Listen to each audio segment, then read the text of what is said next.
Welcome to Real Time, Florida Sportsman. This week, we're taking the Triton to the Bahamas. It's time to find the shortest route to the hottest bite. We scan Florida Sportsman's regional forums for the best fishing reports, then travel to make real anglers our local guides. Give me some of that! Together, we let you in on secret spots and hometown moves. That's what I'm talking about! Oh yeah, she's done for now. This week, we're heading out to the southeast section of the Florida Sportsman Forum, and we're heading to the Bahamas in the bay boat. We're fishing with Jonathan Wright, aka Mighty Righty, and we're trolling the reefs and ledges of the Bahamas. It's on. Yeah, boy! All coming up on Real Time, Florida Sportsman. So we're doing something that I've always dreamed of. I've thought about this for a long time. I'm gonna run the bay boat over to the Bahamas. Seems kind of crazy, especially in the winter, but we got a perfect weather window to do it. Our trip started with meeting the crew at Sailfish Marine in Stewart. We topped the boats off with fuel and loaded the gear. Southeast section, Florida Sportsman Forum, Jonathan Wright, aka Mighty Righty. We're doing something totally cool. It's January, what are we doing? We're crossing the Bahamas, man. Bahamas, Wahoo fishing. This is the time of year to go. We're heading out of Stewart Inlet, shooting over to West End. 70 miles, checking in. Gonna come out, gonna do some zigzagging for some Wahoo. High-speed Wahoo fishing. This is the time of year to do it. You know, we threw this trip together last minute with the weather. You gotta be ready to go. We got a buddy boat, which is important, especially when you're crossing in a bay boat, but it is possible in a bay boat to do. Just pick your weather window. It is, yes sir. We're gonna prove it. Yeah, Let's you go. ready? I'm ready to catch some fish. So crossing over the Bahamas, especially in a smaller bay boat with a single motor, it's a great idea to have a buddy boat, and that's kind of what we did. In case something goes wrong, you have a backup plan, another boat there, God forbid something were to go wrong. So getting out of the inlet, we see we've picked a good day, you know, and that's something that you really have to look at before you leave for the Bahamas. You want to pick your weather window. You know, you have the Gulf Stream, which is typically 10, 15 miles off of Stewart, and that's, you know, that's pushing to the north. So you don't want to make this trip on a heavy north wind, or pretty much any kind of north wind, because it can really stack the Gulf Stream up. But we're greeted today to light winds. You know, it's predicted to be south winds, which is conducive for a crossing. And this crossing couldn't be any perfect. This weather is absolutely beautiful. I just came off plane. We grabbed a couple sandwiches at a Yeti, topped the fuel off. You know, we probably didn't need it. Hold 85 gallons in this Triton LTS, but I brought 15 gallons extra in 3 cans. You know, you never can have enough fuel. You know, crossing, you can run into some bad conditions. In this Gulf Stream, we're fortunate today to have a light wind, but you really don't want to come out here on a north wind, right, with that current? Yeah, northeast wind. You definitely don't want to cross the stream in those conditions. It's pretty sloppy out here. So we're in the middle of the stream now. We're about halfway across. Is, you know, picture conditions perfect. And this is ideal. If you can pick your weather window on your day to do it in between fronts, and you know, make a good plan of it, have a backup boat, have a good float plan. There's no reason you can't make this crossing. Yeah, we're here 2 foot or less. We're 30 miles offshore out of St. Lucie Inlet. Got about another 40 miles to go to West End. And all right, let's top it off and grab a bite. Let's do it, man. Keep doing it. The Bahamas seems pretty elusive to a lot of people, like such a far destination, but really out of Stewart, it's 55 miles to the bank of the Bahamas. So you have these guys on the west coast of Florida that are running 40, 60 miles offshore. Now they're 60 miles away from anything. At least here, I get out 25 miles, I'm halfway to the Bahamas. Old Bahama Bay and West End is our destination where we're pulling into. Now this is the westernmost part of Grand Bahamas. This is the closest place, so 55 miles from the coast of Florida. You know, this is where most people stop off. This is where the customs office is. This is where you can easily refuel, and this is where we plan on spending our night. We cleared customs, topped the boats off with fuel, and headed out for an afternoon of trolling. So we're gonna be fishing off the edge of the Bahama Bank, and this is a pretty unique area. You know, you have water that goes from 5, 10, 15 feet of water down to a couple thousand feet of water, and merely in a mile. So our plan is just to troll back and forth along this drop-off, looking for any kind of pelagic, but really, hopefully targeting a Wahoo. All right, ready to fish. What kind of spread are we gonna pull? We got a series of lures here. We got a couple of Yozuri Bonitas, a couple of red-eye trolling lures, a couple homemade lures here. We're going to be trolling 50-ounce leads, 200-pound shot cord. We'll be trolling anywhere between 8 and 12 knots. We got the 50s out, some internationals, the new squalls. We got internationals, top shot it with 80-pound spider wire. And that's it. And then just the 80-pound we got a shotgun rod here with a big chugger that's going to be as far back as we can see it. And we're going to be zigzagging across the ledge here in hopes of getting a wahoo. Let's get the spread out. Let's do it, man. For wahoo trolling, one of the best baits to use is this Yozuri Bonita Sashimi. This is a great bait to use. You know, we're running it in front of a 50-ounce lead. It enables this thing to get down, and this thing is a wahoo killer. All right, we got 50 class bent butt rods here, 50-ounce leads. We're gonna apply a 200-pound shot cord. How long is that shot cord? It's gonna be between 40 and 60 feet. This one's, I think it's right at 55 feet, so here we are here. And the Yozuri Bonita Sashimi. There's some color on that thing. Oh yeah. So you just got some wire, a several hundred-pound cable. This is 275 cable, 200-pound mono. This is a 400-pound Sparrow ball bearing swivel. All right. We just put the Yozuri Bonita out. That's going to be on a 50-ounce weight. That's going to be running anywhere from 20 to 40 feet down. This lure here is about 20 ounces. It's going to run anywhere between 5 and 10 feet down. We got another Bonita over here without a weight. It's going to run between 15 and 20 feet. And we got another weighted lure that's on the 50 ounce. It's going to be running between the 15 and 20. So we're covering all the water columns. So stagger, just really want to cover the we got one bait on top. That's a big old chugger. So we're covering 5 water columns there, trying to locate the fish.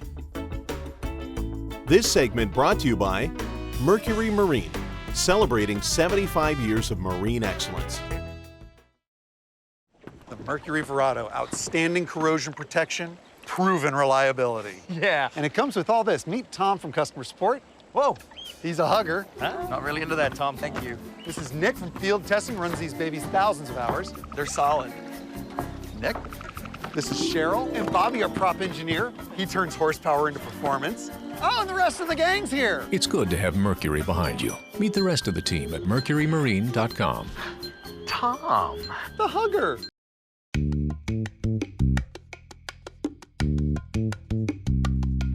Jonathan's still working on that spread, but let me tell you where we're at. We're about 30 miles north of West End. We made the run up here for the afternoon bite. This whole ledge all the way up and down is going to hold fish. Hopefully we get them right on the edge. All right, we just got this spread out. So what's the plan? Just zigzagging back and forth? We got 5 lines out. We're covering all the water column. We're going to zigzag over the ledge, anywhere between 150 and say 400 feet of water. And we're just zigzagging across this ledge, hoping to find a school of wahoo. Fish on. Yeah, boy.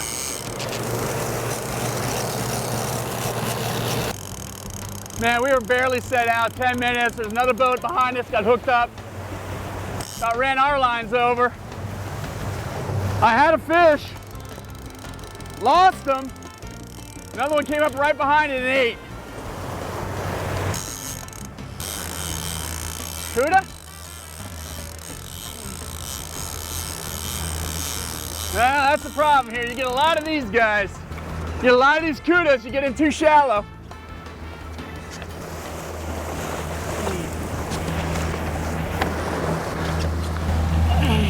There's teeth on that thing. Look at that, man. Get close up on them teeth. Oh, goodness. How cool is that fish? 10 minutes into it, first bite. Coming over to the Bahamas, you definitely want to go with somebody that's been there before. You know, it's nice to have that experience behind you. And Jonathan Wright, you know, this guy, I've known him for a while. You know, he manages the local whites tackle in Stewart, you know, really knowledgeable. He's done this tons of times. You know, he knows West End like the back of his hand. He knows the ways to get in and out. And it's nice when you make a trip over there, you know, especially like the first time for me in a bay boat, to go with somebody that has that knowledge. Jonathan's got one. We got a fish on the Bonita. We stay in gear because we got a fish with a soft mouth. You're most likely pulling a hole into his mouth. You slow down, this fish likes to shake his head. You give him a chance to get off, slowing down, it's the opportunity. And you get this weight and you're gonna hand line them up. I'll grab the gaff. Another cuda? Another cuda? Looks like it. Another cuda. These things are ravenous.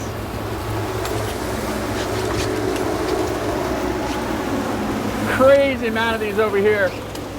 Ate that bonita. A lot of the guys are eating these now. Smaller ones are apparently pretty good. Smaller ones are pretty tasty out here. Let's let him go. Let's get the right one. We're high-speed trolling. And what this does is kind of eliminates a lot of the other bites, but not exclusively.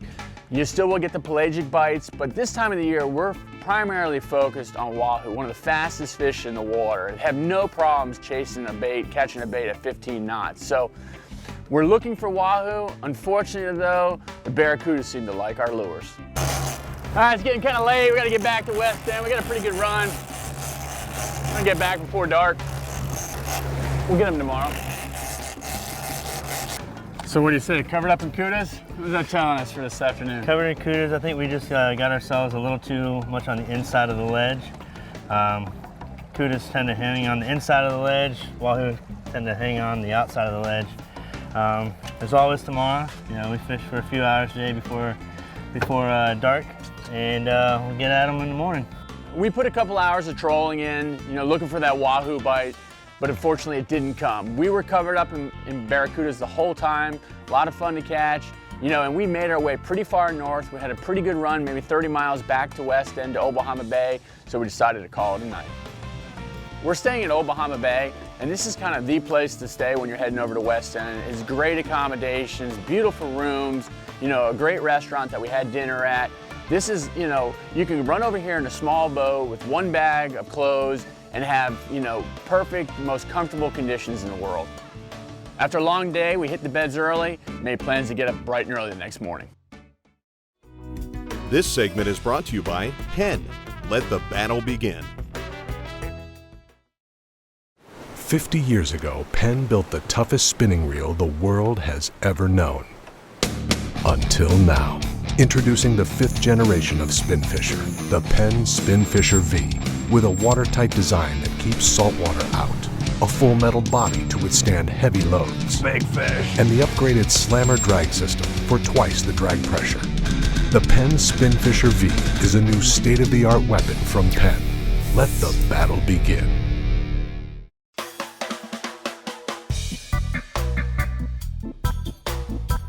All right, 6 a.m., day 2. Feeling good. What's our plan? Heading around the corner to Middle Shoal, Matinella, trying to get on that wahoo that we missed yesterday. We've had some reports that they're going to be on that backside of the corner, so we're going. So everybody knows, we're at West End. It's another 45 miles to the north, the northern end of the bank. We're gonna run across the... We run across the bank. So it's pretty protected. Yeah, we got high tide now until about 11 o'clock. And Plenty of water in there. Plenty of water. And we're in a bay boat, so. There's some advantages of being a small boat. Yeah, man. Well, let's get out of here. Let's get on do it. Talking to Jonathan, he decided to, you know, change things up a little bit. The reports of the wahoo bite on the bank where we weren't that great. We heard some reports of some fish way to the north off of Matinella.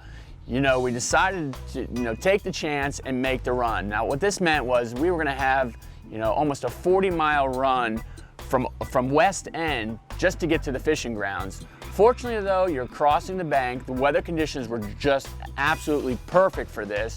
So we left out of West End bright and early, you know, actually while it was still dark, we were greeted to flat calm conditions and we had the perfect run up to Matinella Shoals.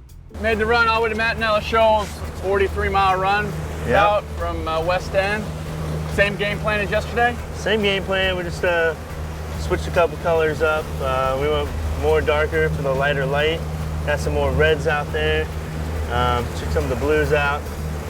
We're out here in 300 feet of water. Got a ledge, nice rip out here. Just troll back and forth. Let's do it, man. We're back to the same game plan, trolling these drop-offs.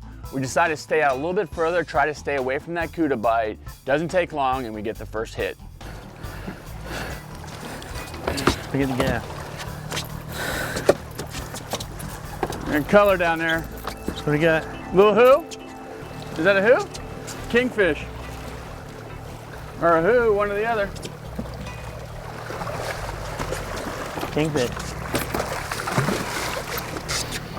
What's he doing way over here? Not the wahoo we're looking for, but still a good fish. Yeah, Missouri bonito every day. That's the fit. Catches them all. These usually in the same area? Kingfish, they're more of a reef fish, so we're right off the bank here, so he was probably looking for a meal a little deeper. He found one. All right. All right, put them in the box. So this type of fishing does require some specialty gear, you know, just some bigger gear. We're patrolling with 50 internationals, you know, from Penn, and also the new Penn 50 squalls.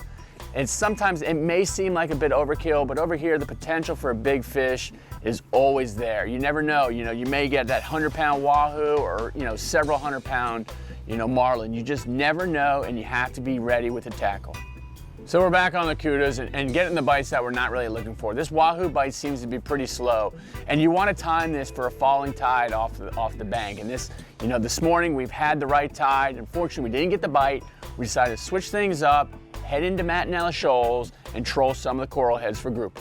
Well, we're in here about 35 feet, 40 feet of water. We got these deep diving plugs by Missouri. They dive, these ones dive 25 to 15 to 25 feet of water. The one that you have on, the Tsunami, dives 25 to 30 feet.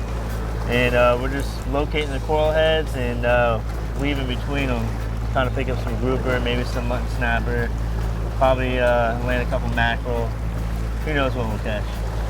Around these coral heads is where we're looking for these grouper, and this is, you know, it's pretty crazy. You have these areas of sand, and then out of nowhere, it goes from 30 feet, just jumps up to 10 to 5 feet, where these coral heads just pop up almost, in some places, out of the water.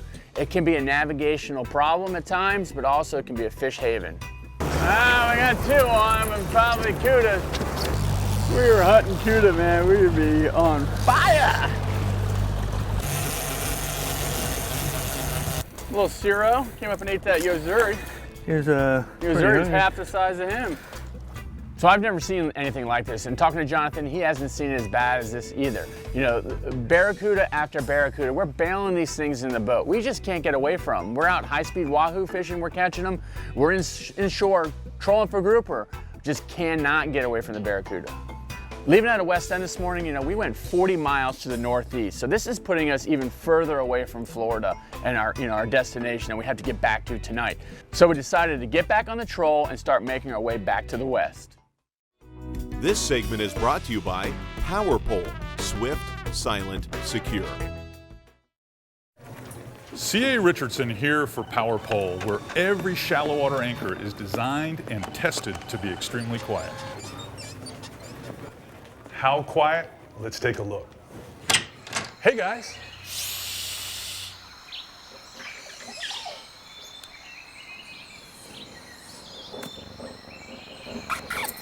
Great work, guys. Don't slam the door. Power Pole, deadly silent to help you catch more fish.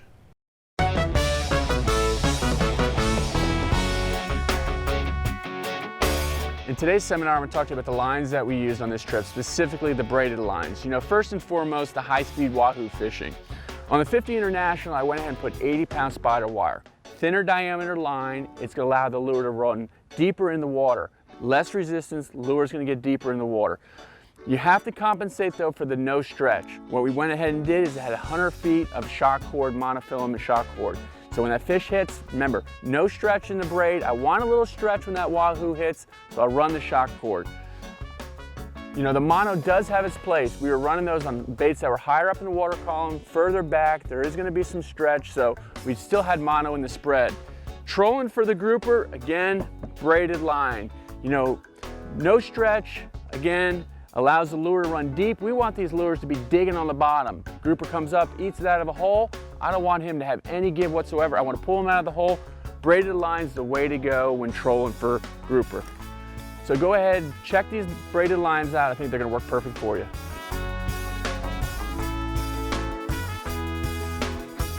We've been fortunate on most legs of this trip so far, but I think Mother Nature is just gonna show us a little bit of her fury.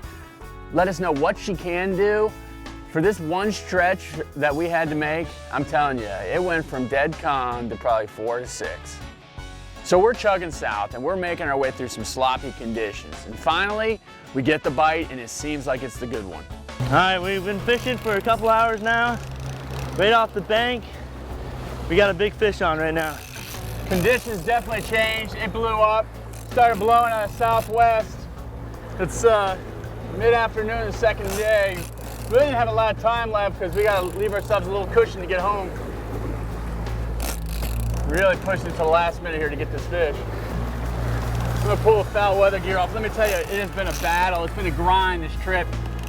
Trips to the Bahamas are more like an adventure, you know, and the fishing, I think, just catching is a bonus, but we're talking about real-time fashion, waiting until the last minute here, man. We're talking 90 miles off the coast of Stewart. We're fighting this fish for a while now, you know, and we have 15 pounds of drag on these reels. And it's taking line, we're barely gaining line, but just something, I don't know, something just doesn't feel quite right. I tell you, I don't know if the camera does it justice. It's a solid 3 to 5, middle of the winter. We were blessed to have the ride over. Nice and calm, but I think we're gonna pay it on the way home anyway. I tried to get us home. Flyers all over the place. You saw a dolphin jumping when you... I saw a dolphin jumping. When this hit? Little peanuts. So I normally don't fish with 50 wides, you know, light tackle is probably my thing.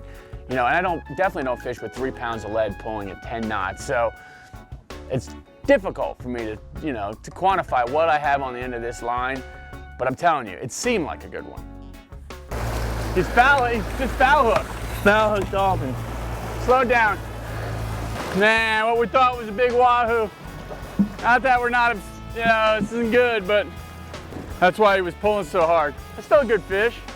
Little bull. You never know what you're gonna get around here. There's already bonita though, fellas. So there it is, that's our luck. That's kind of how the fishing's gone for this whole trip. But you know, we're greeted to perfect weather conditions. You know, we're sitting in the Bahamas in January. The rest of the, you know, the country is snowed in. We're in shorts, you know, in flip-flops. How can I complain about not catching the fish that I wanted to catch? But honestly, it's the preparation, it's the adventure, it's the camaraderie, it's getting there. You know, arriving in Old Bahama Bay, having a couple drinks with the guys and celebrating our crossing was something that I'll never forget. And getting home, it was an adventure. Jonathan Wright, aka Mighty Righty, in the southeast section of the Florida Sportsman Forum was the perfect pick for the trip across to the Bahamas. From his knowledge of the tackle to the waters of the Bahamas, I couldn't have done this trip without him. You know, and if you have questions and you're thinking about going across, you can easily get on the forum, ask questions, you know, people are happy to share their knowledge. You can even arrange a buddy boat most of the times by just getting on there. It was because of Jonathan's post though that I chose him to fish with, and I need your reports to continue, so I may fish with you next on Real Time Florida Sportsman.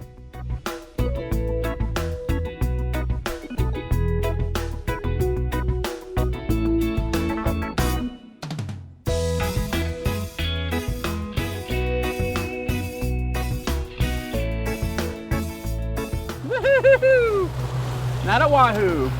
Saber-tooth wahoo.